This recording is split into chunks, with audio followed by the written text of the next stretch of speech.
Madame, monsieur, bonsoir, voici les titres de votre journal. À la une de ce soir, le sommet de Salzbourg s'est terminé hier soir sur une note amère. Ensuite, plus d'un mois après l'effondrement du pont Morandi, c'est cette fois un autre pont qui a été fermé à la circulation. Et enfin, nous terminerons par notre page sport avec au programme du foot. Voilà pour les titres. Bonsoir et bienvenue dans le 20h. Je vous le disais dans les titres, le sommet de Salzbourg en Allemagne s'est terminé sur une note amère hier soir. Regardez.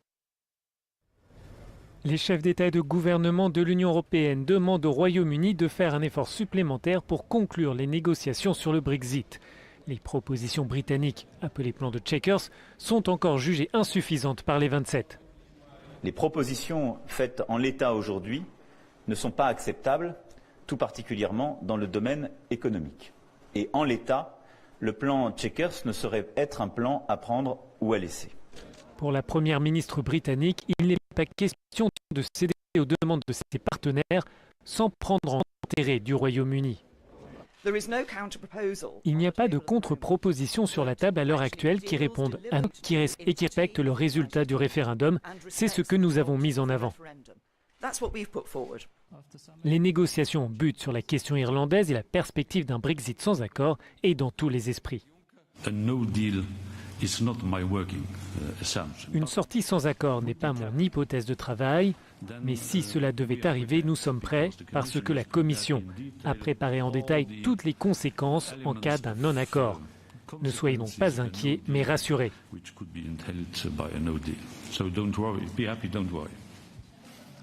Les 28 ont aussi voir la coopération renforcée avec les pays. Dans un cas, cela peut se produire avec l'Égypte et éviter tout d'abord que des navires tentent la traversée. Nous nous rapprochons de cet objectif. Nous y sommes plus proches qu'il y a un an. Il y a 3 ans, ces idées étaient condamnées, qualifiées de droite radicale, mais désormais de plus en plus de pays soutiennent ces idées.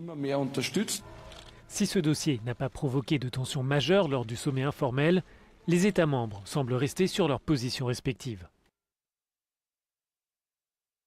Ensuite, on a appris la fermeture du plus haut pont d'Italie, plus d'un mois après l'effondrement du pont Morandi à Gênes. Regardez. C'est le plus haut pont d'Italie. Il est dans le centre du pays. Il relie les régions des Abruzzes et de Molise. Il vient d'être fermé jusqu'à nouvel ordre pour raison de sécurité. Une inspection de l'édifice, dont les principaux piliers font 185 mètres de hauteur, a révélé la faiblesse de plusieurs jointures et une instabilité générale du pont.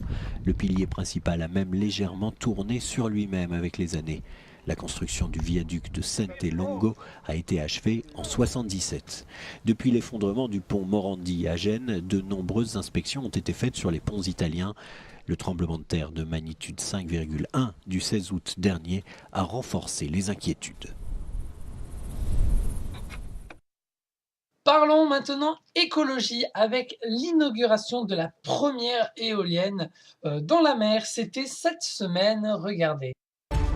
En France, la toute première éolienne en mer est entrée en fonction cette semaine. Située à 20 km au large du Croisic, cette tour de 60 mètres de haut doit permettre de fournir de l'électricité à près de 5000 habitants. D'autres parcs éoliens offshore devraient être mis en service en France. Ils sont pour l'heure bloqués en raison de contentieux. On ouvre notre page sport avec au programme du foot la 6e journée de Ligue 1. Avec ce soir, Monaco qui reçoit Nîmes à 20h45 et puis Toulouse se déplace à Angers samedi à 20h et enfin Guingamp affronte Bordeaux dimanche à 17h. Voilà, c'est la fin de cette édition. Merci de l'avoir suivi. Prochain rendez-vous de l'information la semaine prochaine à 20h. Bonne soirée à tous, au revoir et à la semaine prochaine.